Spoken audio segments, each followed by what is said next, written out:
Hello and welcome to another episode of Kia Electric News. In case you missed them this week, I released two videos. The first one was on the most annoying thing in the Kia EV3.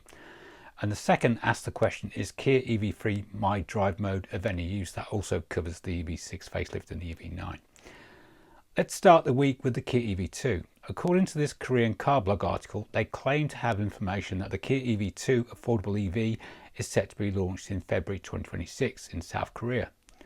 That would probably mean it would reach Europe by late 2026 based on the previous release schedules of Kia EVs. But if it's produced in Europe, that might delay it or complicate it a bit more, but we will see. In some news that came too late for last week's news episode, the Kia EV3 has won the World Car of the Year. This is not just the best EV, but the best car overall. Winners were selected by a highly respected jury of 96 international automotive journalists from 30 nations.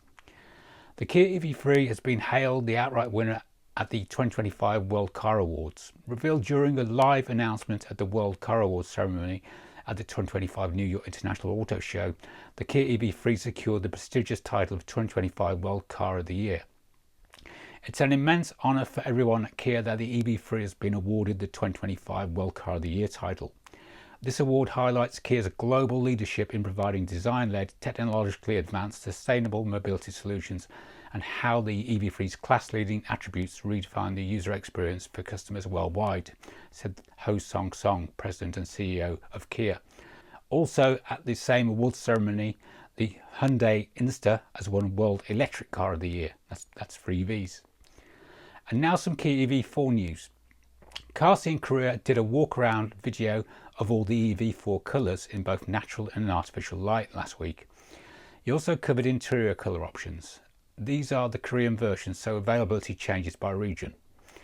9 colours are as follows: Snow White Pearl, Shale Grey, Morning Haze, Aurora Black Pearl, Ivory Silver, Magma Red, Yacht Matte Blue and Ivory Matte Silver. In the USA this week, Kia has announced pricing for the 2025 EV6 facelift. These will be US built cars, so they should not be affected by import tariffs.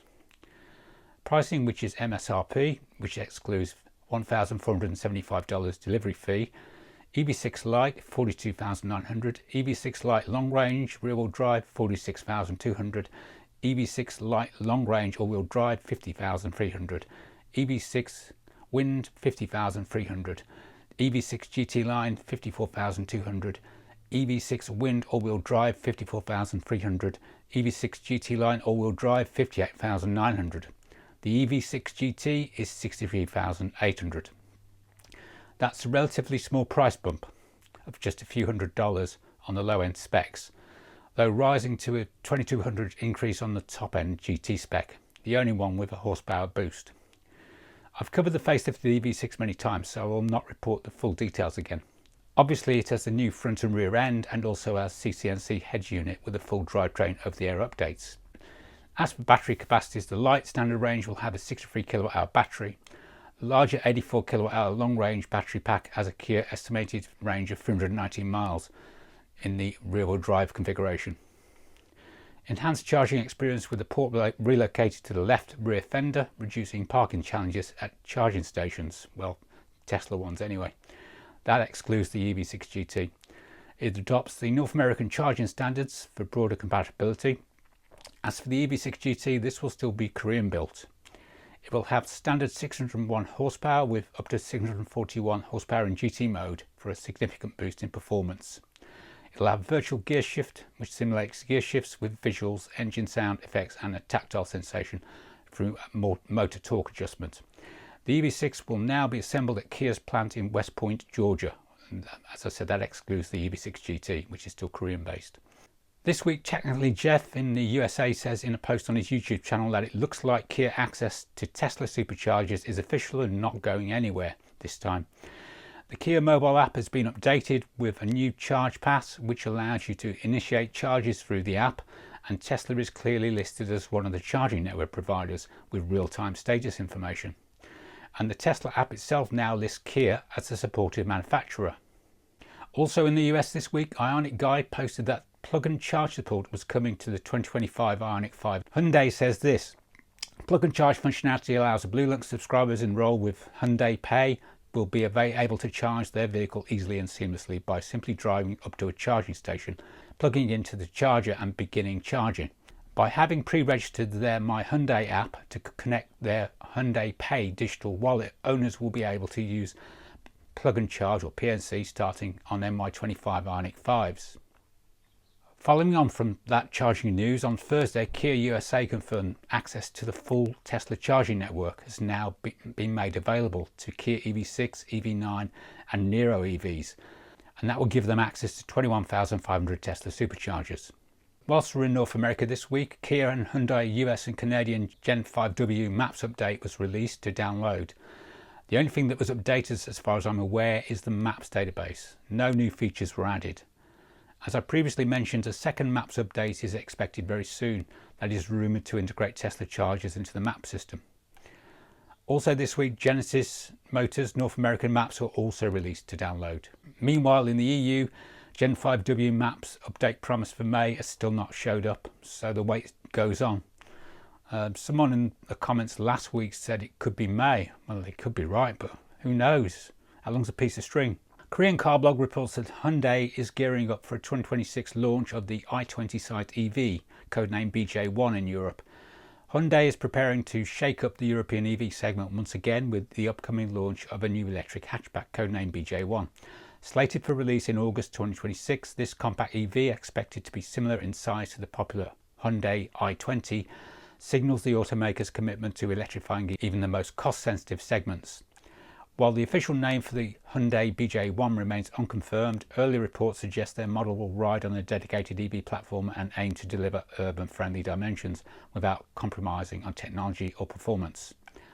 Targeting the European B segment hatchback market, the BJ1 is positioned to compete with the likes of the Renault 5 E-Tech, Volkswagen ID.2 and the upcoming Fiat Panda EV. This week, Hyundai Motor Group announced the opening of a new Battery and Electrification Research Centre at Indian Institute of Technology in Delhi. The Hyundai press release says this: Hyundai Motor Group today announced the opening of the Hyundai Centre of Excellence for Future Mobility Technology, or Hyundai COE, at the Indian Institute of Technology, or IIT, in Delhi. This initiative is establishing a joint research system to advance future mobility technologies, focused on electrification and battery systems, reflecting the group's commitment to driving innovation tailored to the needs of Indians' customers. The group has selected 9 joint research projects in the collaboration with IITS as part of its long-term academic industrial cooperation framework.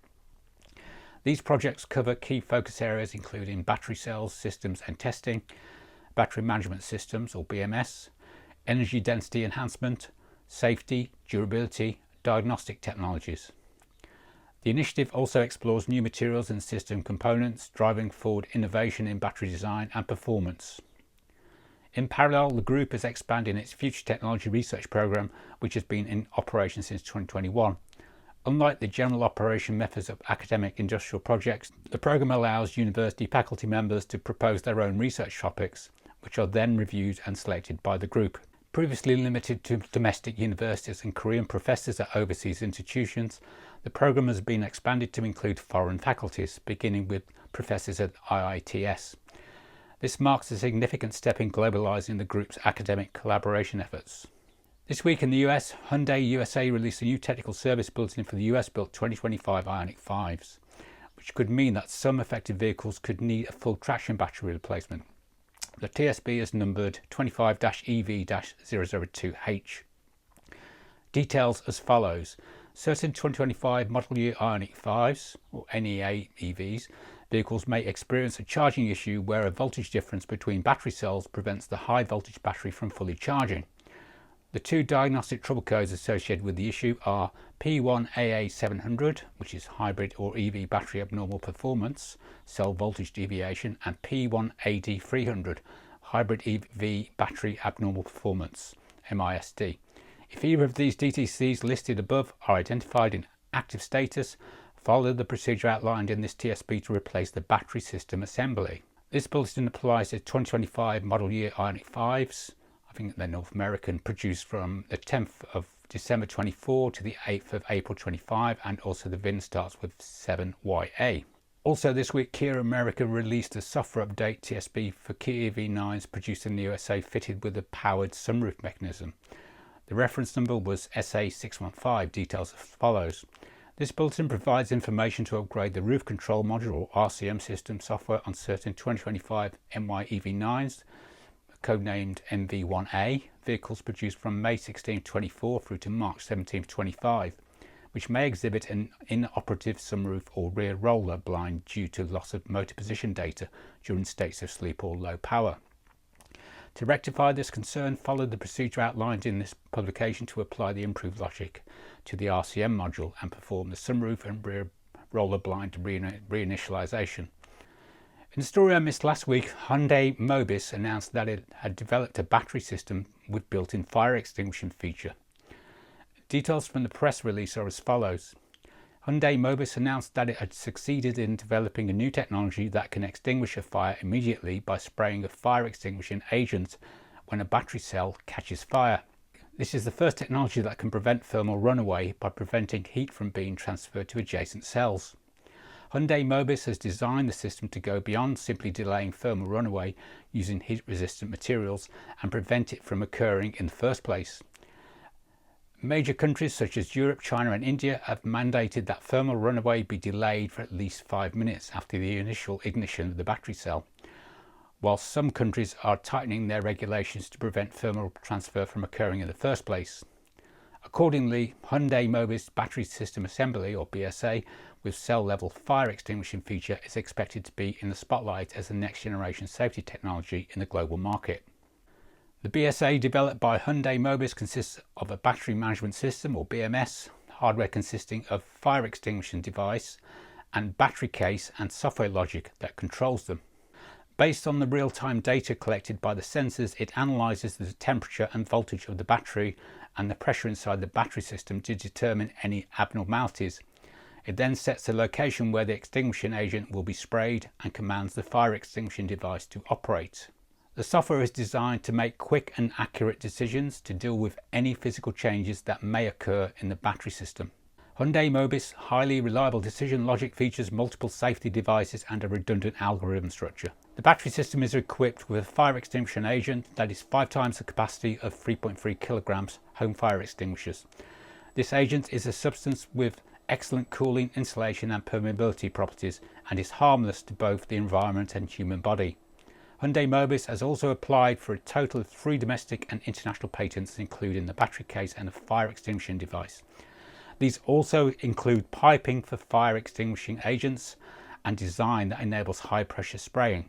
And finally, Genesis Worldwide has finally released an official video of the facelifted electrified Genesis GV70. I covered the full Korean specs a few weeks ago along with the UK prices, but there weren't any UK specs yet. Highlights of the 2026 GV70 facelift is the 84 kWh battery, just like in the EV6 and the Ioniq 5 product enhancements, redesigned front fascia with a more refined G-matrix grille, new aero style wheels and enhanced side profile, relocated rear turn signals and bumper design, refreshed interior with larger infotainment display and revised user experience. All-wheel drive dual motor setup, estimated range of 400 kilometers or 249 miles. Rapid charging with 350 kilowatt ultra-fast support. Price in Korea starts for 80 million won, which is approximately $59,000 US. I previously covered the US prices of this updated model, but here is a reminder of the prices of the 3 available trim levels. The pure trim was 65,905, these are on the road prices. Dynamic was 70,715 and the luxury was £74,915. European and UK specifications, as I mentioned, have still not been released, but this model should be available on the roads in the UK from July. That's all for this week. As usual, links to all stories and videos can be found in the show notes in the video description. Thanks for all the comments and likes, and welcome all new subscribers. A massive welcome to new channel members Jan Spilliff, Solly and Kevin Bailey. As always, a big thank you to my channel members for your invaluable financial support. Thanks for watching.